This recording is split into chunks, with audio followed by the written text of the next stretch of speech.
Hello mga palangga! Ito na naman ang iyong Mami Caridad from Negros at welcome sa aking mini vlog. Halina't samahan niyo ako sa aking mga munting kwento dito sa aming tahanan. Lunis na nga mga palangga at back to school at trabaho na ang karamihan sa atin. At ito na naman ako maaga pang nag-i-exercise sa body shaker na ito. Pinahiram lang naman ito ng anak kong lalaki sa amin dito sa bahay at hindi niya pa nga nakukuha.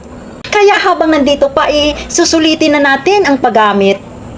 Tuwang-tuwa nga ako dito mga palangga kasi tatayo ka lang tapos gagalaw na lahat ng muscle at mga taba-taba sa katawan mo. Maganda nga ito sa mga tao na gustong mag-exercise pero tinatamad naman gumalaw. Parang ako din minsan. Pero mga palangga, tamang-tama ito sa mga tao na wala ng time pumunta sa gym o ayaw na maglalabas ng bahay. Kasi ito kahit anong oras pwede kang mag-exercise kung gugustuhin mo. At ito nga mga palangga, pagkatapos ng exercise kakain naman tayo. Wala talaga magandang pupuntahan ang pag-exercise ko kasi ang sarap talagang kumain. Talagang kain is life mga palangga. Nag-guilty nga tayo sa pagkain ng marami mga palangga. At ito na naman ako nagwalis ng aming bakuran pambawi ng kain ba. Nag-harvest din ako ng mga papaya natin at hihintayin natin na mahinog. Siguradong matutuwa ito ang mga apo ko.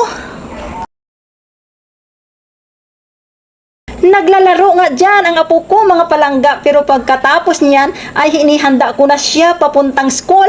Habang naghihintay nga kami na magsimula ang klase nagkikipagkulitan siya sa ibang mga bata doon. Tuwang-tuwa nga yan mga palangga tuwing punta ng school. Gustong-gusto niya ang school niya at mga teacher niya.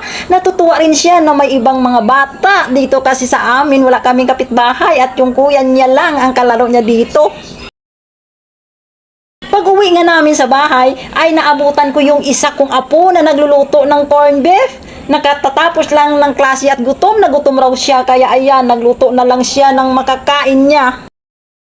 Yan lang naman ang mga ganap dito sa aming munting bahay ngayong araw mga palangga.